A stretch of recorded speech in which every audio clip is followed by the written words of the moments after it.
We speak about the various families, speaking about the numbers after the plague. So in after Sheni, Posuk Tes, we speak about Bnei Eliyav. This is the tribe of Ruvain. Bnei Eliyav, Nemuel, V'dosan V'aviram. Nemuel and Dosan V'aviram. Now the Torah goes and identifies who Dosan V'aviram.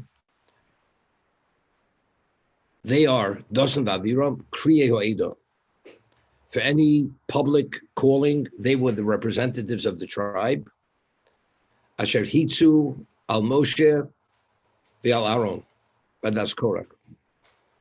And they had incited against Moshe and Aaron with the congregation of Korach, Batzosim al Hashem, when they incited the people to go against Hashem. They're identified. What is their acclaim in infamy? Asher Hitzu al Moshe v'al Aaron, they incited the people against Moshe and Aaron in the context of the congregation of Korach. Batzosim al Hashem, when they incited the people against Hashem. What was the claim? The claim was that Moshe is not a proper representation of Hashem. He concocted a story. He's going to take them into Egypt, into Canaan. It's going to be the ultimate, and ultimately he never delivered. So here the Or Chaim HaKadosh points out that although when you read the story of Korach, it was his personal gripe, meaning that he was the son of the second brother of Abram, and he deserved the third appointmentship. And because Moshe had given it to the cousin of the younger brother, therefore he felt the whole thing was nepotism. It was Moshe's choice, and wasn't, therefore he's not a proper spokesman for Hashem. And that was the beginning, which ultimately led to the destruction of Korach and his community. Dosan Avira, they had their own access to grind. They joined the mutiny. And they tried to overthrow Moshe through this. But Or Chaim points out from this pasuk, it's indicated, if you read Chazal, it says, Chochmas Noshem Bon Sabeso. On Ben Peles, initially he was part of the group, but his wife discouraged him from going further, and she saved him.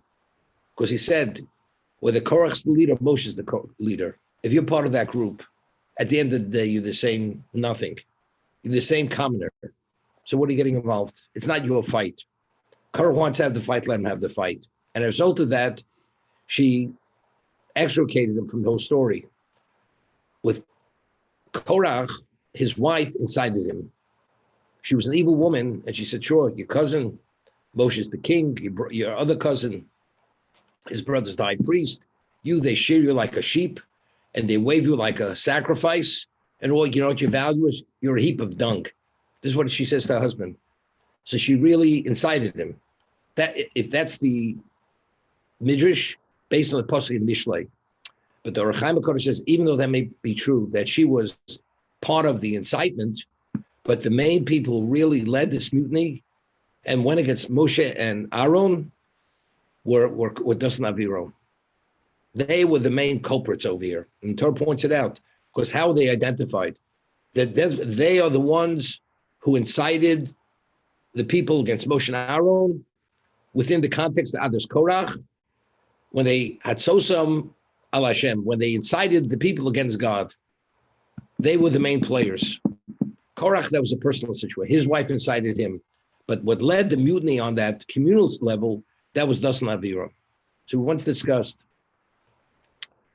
Moshe. What was Moshe's status? Moshe's status was a king.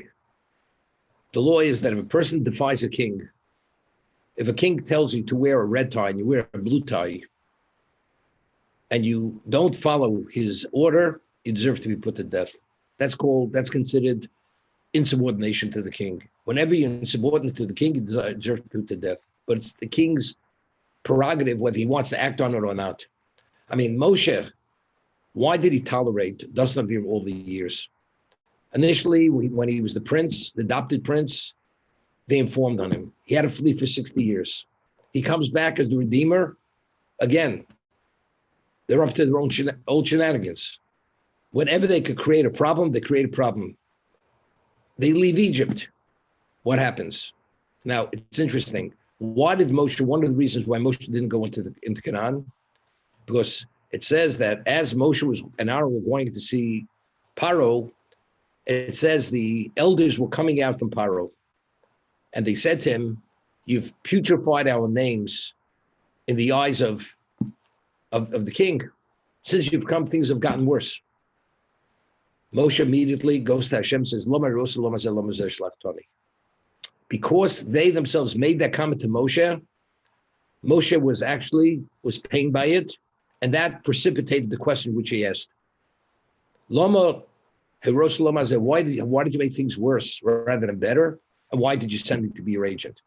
Hashem says, because you asked that question, which is an inappropriate question. After Tira, you will see the Exodus, but you will not see the entry into the land. Now, so who was the cause of that? Over there, that was Dasan Aviram. They were the ones who made that comment to him. Led that, literally, they put their finger in Moshe's eye. Moshe wasn't yet the king, because Moshe didn't take the Jews out of Egypt. We finally got out of Egypt. We're at between the Egyptian army and the sea. Aren't there enough graves in Egypt? You took us here to die. Who do you think is leading the pack? Dasan Aviram. When the story with the man, where Moshe says the man will not be found on Shabbos, they went and planted the man out in the field. Who planted the man? Dasan Aviram. It was without a stop. Dasan Aviram didn't let up on their insubordination, literally to really undermine his leadership. Moshe was king. If Moshe was a king, why did he take him out? He should have put him to death. And ultimately, when he understood where they were going with Adas Korach, I mean, you see, till the very end. And how did they actually ultimately, how were they destroyed? The earth opened its mouth and swallowed them up. As it says, they are the insiders. They were the main culprits with Adas Korach. But why all these this is going on for endless years? Why is Moshe tolerating them? For what reason? So we've mentioned that, I mentioned this many times in the past, but it's such a vital, fundamental concept. There's a pasuk in Koheles, Elokim yivakesh nirdof. God always favors the pursued. And it goes from the beginning of history, beginning of existence, till present day, who are the pursued? And it goes and enumerates all the various pursued throughout history, and because they were pursued, Hashem favored them. The first pursued was, Hevel was pursued by his brother Cain. And therefore, when they brought the sacrifices, Hashem favored Hevel's korban and turned away from Cain's korban. The next example, pursued, Noach was pursued by the member of his generation. He was ridiculed and harassed. And because he was pursued, it says, Noach matzuchem b'nei Hashem.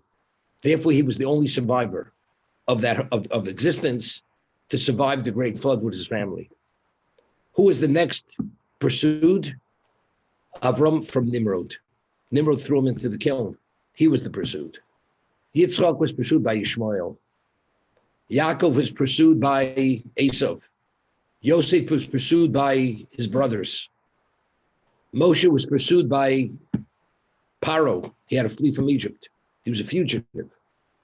Klal Yisrael are pursued by the nations of the world with scapegoat, with the sheep among 70 wolves. And because in each of these contexts, they are pursued, Hashem favors the pursued. And the Midrash says, why when Moshe supplicated Hashem for the Chet Egel, why did Hashem accept his supplication? And based on a pasuk Tehillim, because Moshe was the pursued. And because he was pursued, therefore, Hashem embraced his tefillah, his supplication. Okay, now, why does Hashem favor the pursued? We discussed this in the past. What is a pursued person? There's a law, halacha, that if a person is being pursued to be killed, a third party has an obligation, and as long as his own life is not in jeopardy, to kill the pursuer to save the life of the pursued. And the pursued has a right to kill the pursuer. That's the law. A pursued person means he has no route of escape. He's exhausted every possibility to save his life. That's a pursued. Now, a person who's pursued, a person has a problem. What's the first thing that enters his mind? To come up with some way to save himself on a personal level. Then he says, who do I know? And he seeks out every means to save his life. But what about if he's exhausted every conceivable possibility? He's left no stone unturned. This is what the pursuit is. In that situation, we have nowhere to turn. The way God created a human being, you've come to the realization that the only one you turn to is Hashem himself. So because that is the state which evokes and brings about that level of clarity of absolute truth, that's why Hashem favors the pursuit. It's not because God has pity on the pursuit. Because in a pursuit state, when you reach that level, you have that level of clarity of truth. Therefore, Hashem favors the pursuit for that reason. Now, we're saying that Moshe Rabbeinu only achieved his level of relation with Hashem because he was pursued by Paro. Now, who was the cause of that? Dosnavir was the cause of that. So what level, and Moshe appreciated this, it's as much as they were evil in their own right, because they informed and did whatever else they did, but what did Moshe tolerate them? Only because through their evil, he was able to rise and ascend to a level that he became not only the Goel, the Redeemer, the Supplicator, he saved the day on behalf of Klal Yisrael. It's only because Moshe Abdi, who was the pursued, that's why he accepted his tefillah. So if that's the case, he could give him all the problems. A person gives you problems all your life, but that certain person once saved your life. You know something? If that's the case, you put up with it, you tolerate it, because I only live and exist, and whatever I have is because of that person, regardless of how bad he is. But at the end of the day, when it came to the Korach story, where they were putting a knife into the heart of existence, questioning the authenticity of the Torah, who Moshe is, then Moshe says, this has nothing to do with me. Now it's all or nothing.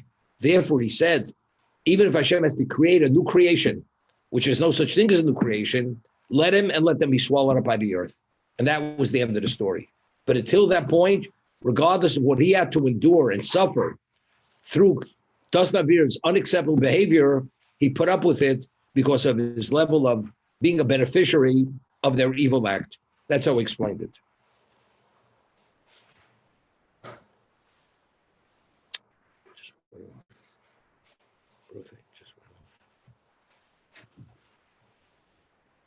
I'll be right back.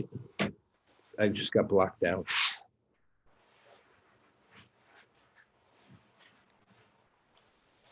Okay, right there.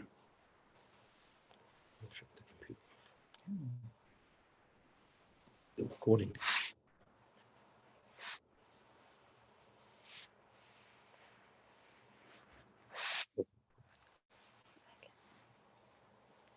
Keep on talking. Yeah. We'll start, just continue in a minute. It's right over there.